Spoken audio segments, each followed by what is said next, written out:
Hello there, and welcome to another journey into myth and dream. You found a quiet space, a warm light in the night, where ancient stories return, not in shouts or battles, but in whispers of starlight and song. Tonight, we begin our journey into the rich and timeless world of Greek mythology. But don't worry, there are no monsters here, no wild chases or clashing swords, only the poetry of legends, the hush of forgotten lands, and the lullaby of the past. In this episode, we step into a tale of music, divine, enchanting, and powerful. The myth of Apollo and Marsyas, a story not of war, but of art, and the strange, eternal magic it brings. As the story unfolds, you will walk through soft, ancient forests, hear the sighing of the wind through olive trees, and follow the gentle echo of music from gods and mortals alike. Let's begin. But first, let your body rest, your thoughts drift, and your breathing slow. Wherever you are, whether lying down in bed or wrapped gently in your favorite blanket, let your body settle now. Feel the weight of the day melt into the mattress. There's nowhere else you need to be, nothing more to do. Let your arms lie softly at your sides, your legs relax, heavy and still, and allow your breath to become slow, steady, quiet. Breathe in slowly and out gently. Let's do that together again. Inhale, calm and deep. Exhale, long and soft. With every breath, imagine a golden light, warm as the sun on ancient marble, gathering around you. This light is peaceful, glowing softly like honey in late afternoon. It wraps around your shoulders, your chest, and flows downward, down your arms, your legs, all the way to your toes. This is the light of Apollo himself, god of music, healing, and the sun. His light holds no sharpness now, only gentleness. He brings a harp, not a bow, a song, not a storm. With each breath, you feel lighter, more still. And if you listen closely, you may already hear, faint, like a breeze across a lyre, the music beginning. Far, far away, in another time, in another world, there is a story waiting, the golden strings are ready, the tale is calling. Let's now step softly into the past, where myths dream, and music stirs the soul. Before we enter the story itself, let us drift through time, like a feather on the breeze of centuries. We arrive in ancient Greece, long before history was written in books, when tales were passed in murmurs beside olive groves, or sung by lyre under the stars. In this world, music was not a pastime. It was sacred. It was divine. A gift from the gods, and a bridge between heaven and earth. They believed music could heal the soul, stir the sea, bring rain, tame animals, and even soften the hearts of gods. To play music was to touch something eternal. And among the gods of Olympus, there was none more bound to music than Apollo. Apollo, radiant as the rising sun, golden-haired, wise-eyed, his presence was like the hush before sunrise. He was the god of light, yes, but also of truth, of healing, and most of all, of music. He carried a lyre, a delicate stringed instrument given to him by his half-brother Hermes. And when he played, the world listened. Birds paused their flight, rivers stilled, clouds wandered closer. Apollo's music was not wild, it was not chaotic, it was ordered, harmonious, divine, like sunlight in sound form. In temples across Greece, musicians, priests, and poets would perform in his honor. And to listen was to feel something far beyond the self, a divine balance, a harmony between what is mortal and what is more. To the ancient Greeks, music, or musike, was more than sound. It included poetry, dance, rhythm, and breath. It was the art of the muses, the daughters of memory and inspiration. It shaped education, philosophy, even politics. Children learned music as they learned to speak.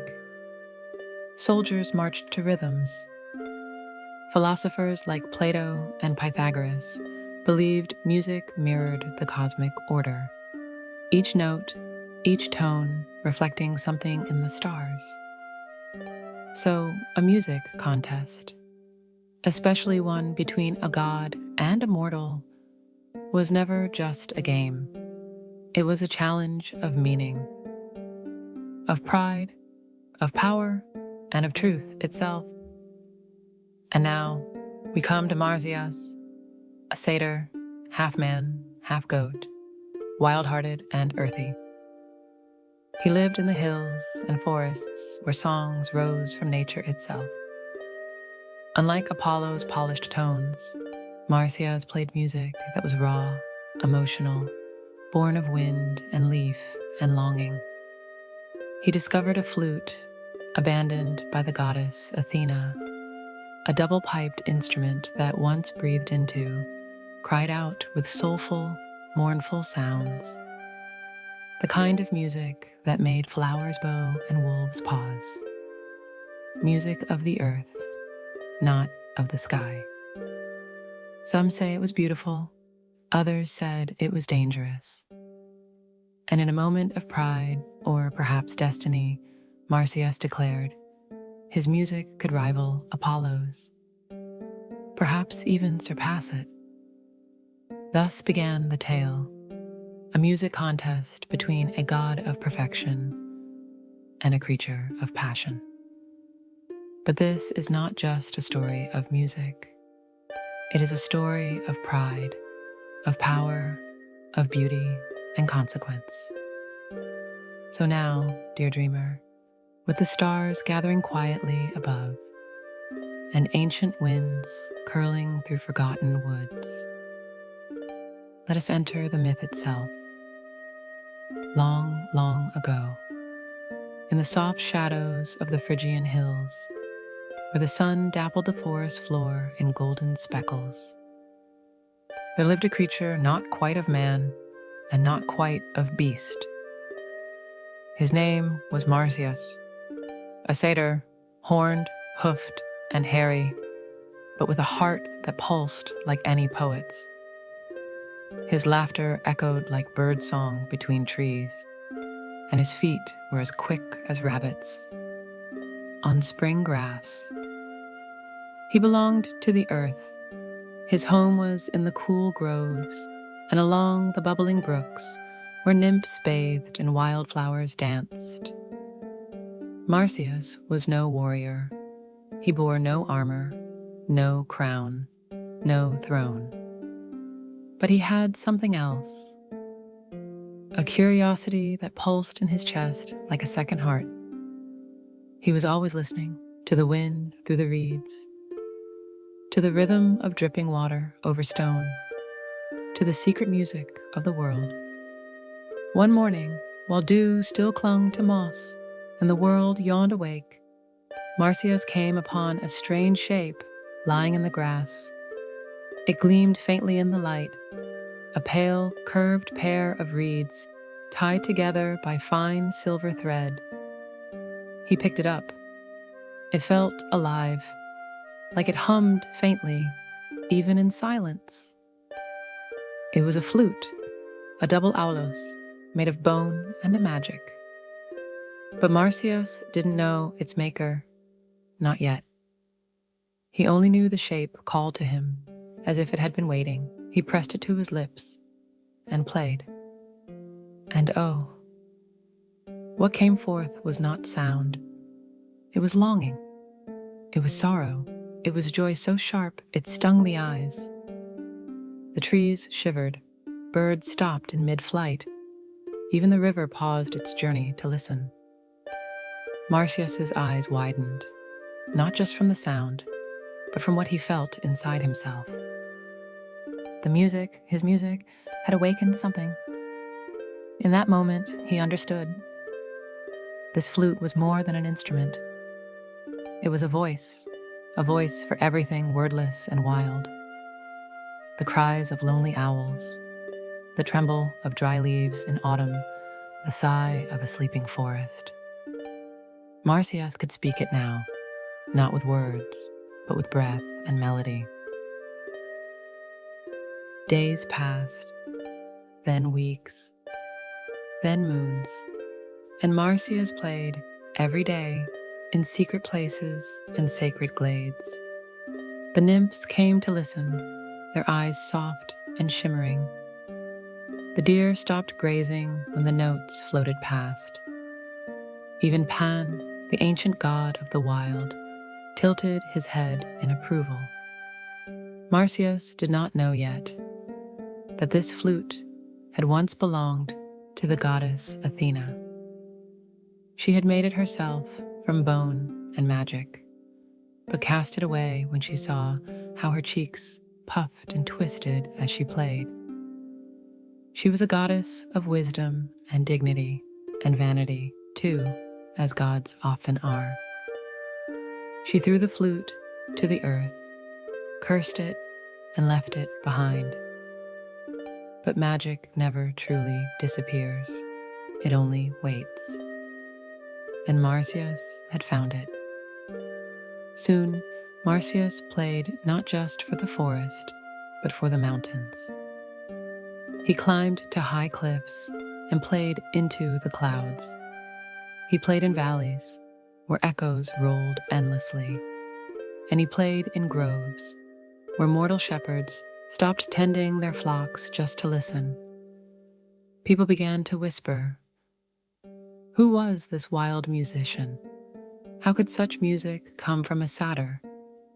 Some said it was divine. Others said it was dangerous.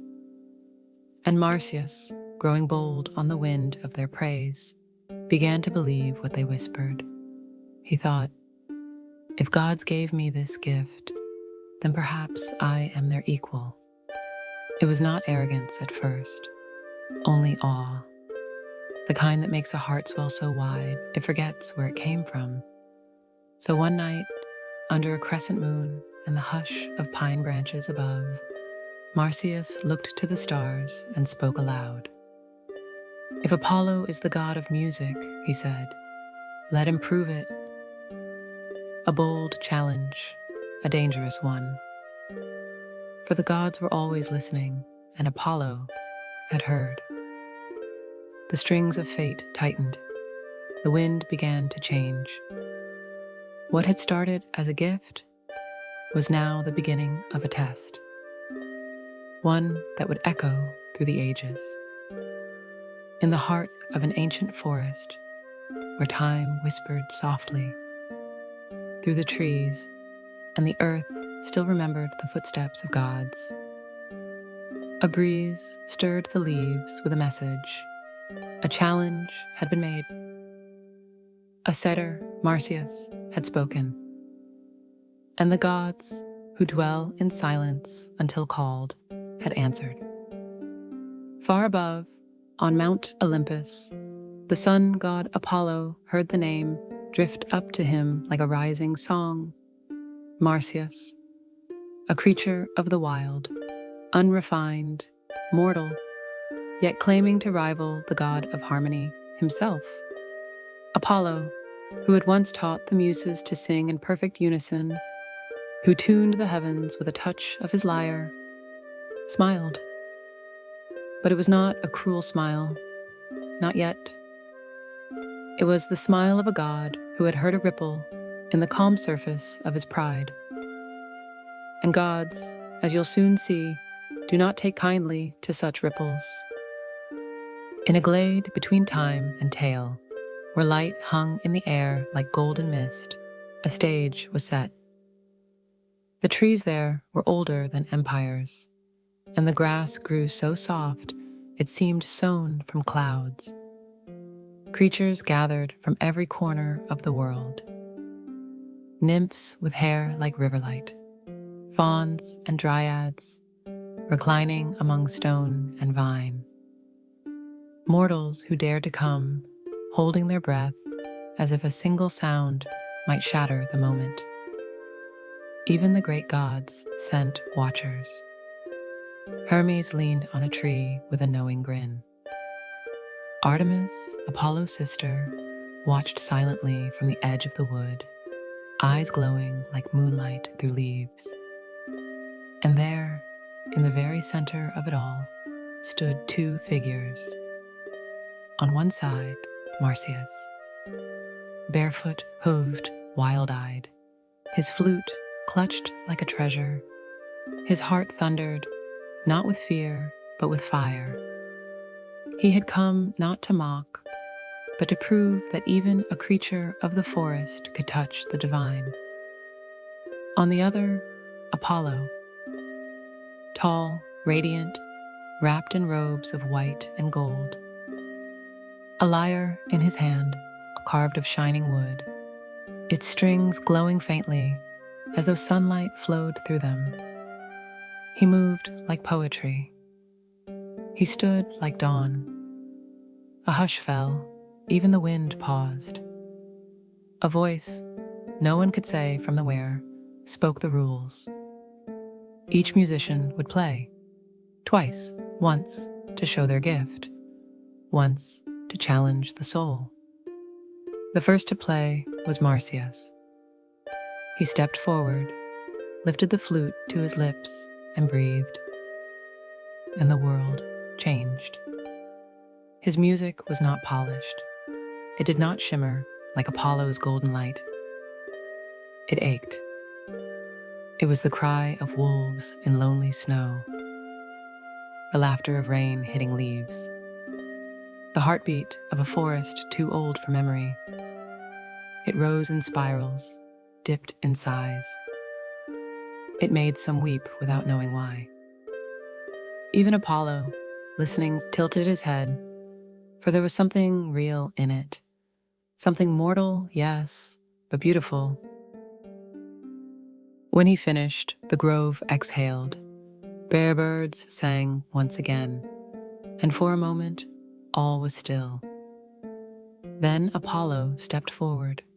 He touched the strings of his lyre, and the sky seemed to bend around the sound. Notes fell like silver droplets on still water, melodies that turned light into color. Each string told a story of stars, of balance, of truth beyond emotion. Where Marsyas had played from the heart, Apollo played from the universe. Time slowed, breath paused. Even the trees leaned slightly closer. When he finished, there was no applause. Only reverence, the kind that lives in the space between thoughts. The voice returned. One more performance, one final call. Now the music must not only move the world, but prove who commands it. Marsyas lifted his flute. His hands trembled, not from fear, but from the weight of what he now knew. Still, he played. The second song was wilder, faster, full of soul and spirit. He spun through the music like a dancer in fire. Notes burst from the flute like birds in flight. He played for freedom, for the woods, for those who had no voice but rhythm. It was breathtaking. But when Apollo stepped forward for his final song, the air seemed to change. He turned to Marsyas and spoke, not cruelly, but clearly. You play with breath, but can you play in reverse? Can you play while singing? Can your instrument sing as mine does? He smiled and began to sing while plucking his lyre. Not a chant, not a tune, but a hymn to the stars, to truth, to the unseen order of things. His voice rose with his strings, and the forest wept golden tears. Even Marsyas lowered his flute, his heart tightening. He knew he could not match this.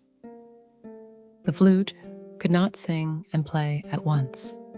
It was not made for that. And so, in the eyes of the judges, of gods and mortals alike, Apollo had won. But what followed was not just a victory, it was a reckoning. The grove stood quiet. The final notes of Apollo's lyre still trembled faintly in the air, as if the world itself was reluctant to let them go. A silence hung heavy, not the silence of peace, but the silence of aftermath. The kind that follows a great storm or the last breath of a dream. Marsyas stood still. He was no longer playing. His flute hung in his hand like a branch broken from a tree. His chest rose and fell with deep, unsteady breaths, and though his eyes were open, he did not seem to see the grove before him. He saw instead the memory of the song he had just played, and the one that had followed. The satyr had poured his soul into his melody. His breath had carried the howl of the forest, the pulse of wild rivers, the cries of distant birds calling to each other across valleys. It had been a song of freedom, imperfect, yes, but alive. And yet, Apollo's final song had been more than music. It had been an answer to the universe, a sacred echo, a sound so perfect it left no room for response. Marsyas knew, as all did now, that he had lost. But this was not a game between friends, not a contest of applause. It was something deeper, older, more dangerous. The gods did not forget challenges. They did not forget defiance. And they did not always forgive. Apollo stepped forward. His golden hair glowed like firelight against the darkening forest. His white robes whispered against the grass, trailing behind him like mist.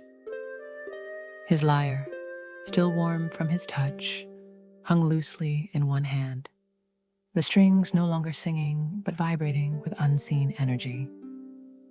He looked at Marsyas not with cruelty, but with something colder, the serene, impassive judgment of a god who believed utterly in the righteousness of his place in the cosmos. A god who could create beauty and also destroy. You played well, Apollo said at last. His voice was like sunlight through still water. But you forgot your place. Marsyas did not speak. He only stood, breathing, his flute trembling faintly in his hand. You dared to compare your breath to divine voice, Apollo continued. You challenged not just me, but the balance of Olympus itself. Some say Marsyas tried to reply, that he whispered something like, I only played what I heard in the wind. But if he spoke, his words were lost to time. In some retellings, darker, more brutal, Apollo punishes Marsyas with unthinkable cruelty. He binds him to a tree and flays his skin, tearing mortal pride from mortal body in a lesson to all who would defy the gods. But in the version that flows beneath your dreams tonight, there is no torture, no screams, only sorrow. Because even Apollo, radiant and terrible, felt something shift within himself as he looked at the satyr. Something he did not expect. Respect, not for Marsyas' skill, but for his courage. For the satyr had stood before a god with nothing but breath and bone and music. He had played not to impress, but to express. And in that act, there was something sacred. So Apollo did not raise his hand. Instead, he raised his voice one final time, and with a wave of his fingers, he called upon the earth itself. Where Marsyas stood, the soil trembled softly. The wind curled inward. Leaves twisted in spirals on the forest floor. And then, the ground parted, gently, silently, like a mother's arms reaching to cradle a child. From that place, a tree began to grow, its bark smooth and pale, its leaves soft and shaped like open palms. It stretched upward with graceful sorrow, as if reaching toward something it had once known but could no longer touch. The flute slipped from Marsyas' hand and fell into the soil. The tree wrapped its roots around it, held it close, as if the music would never be forgotten. A spring bubbled up at the base of the tree, clear, cool, and endless.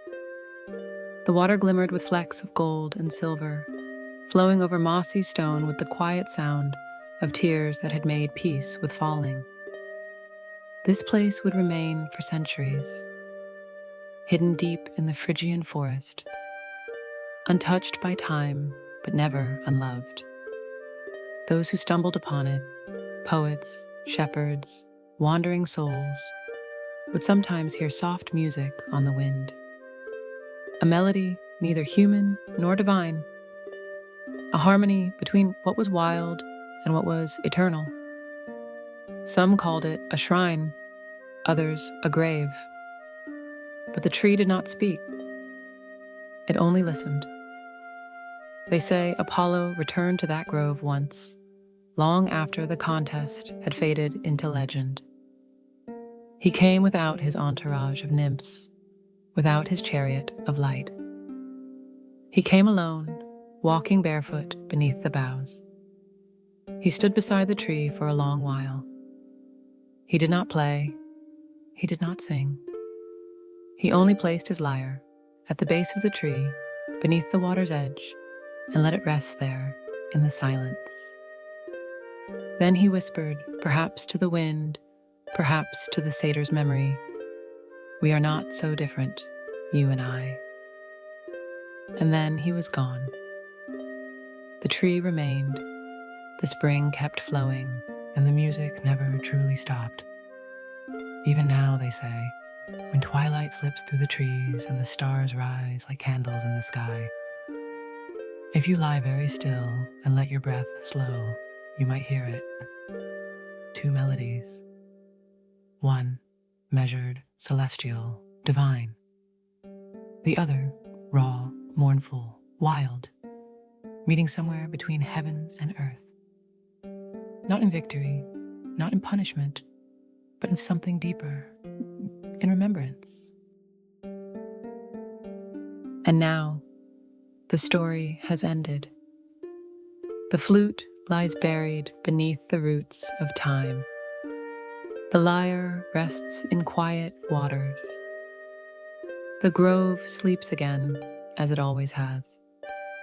You too are resting now. There's no need to hold the story anymore. It will hold you. Let your breath fall softly, like petals on a still pond. Let the air around you feel heavier, warmer, like a blanket of starlight wrapping you in calm. With every exhale, imagine the sound of water trickling at the base of the sacred tree. Gentle, eternal, singing its slow lullaby through the soil. Inhale and feel the golden light of Apollo drifting over you. Warm, not blinding, like the sun seen through closed eyes. Exhale and feel the deep, rooted strength of Marsyas' tree below you, grounding you, holding you, whispering, "You are safe, you are still, you are home." You don't have to be perfect to be powerful. You don't have to shine to be seen. There is beauty in boldness and peace in surrender. Let go now. Let the myths carry you deeper into dreams. Perhaps you'll visit that hidden glade tonight. Walk beneath ancient leaves. Feel soft moss beneath your feet. Maybe you'll hear the music still playing there, not in contest, but in harmony. Maybe you'll sit beneath the tree. Maybe you'll close your eyes and become the wind, moving gently, endlessly, through story and song. Sleep is coming now. You are drifting on melodies older than memory, and everything is all right. Everything is soft. Everything is still. You are exactly where you need to be. Good night, sweet dreamer of gods and music. Good night.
you.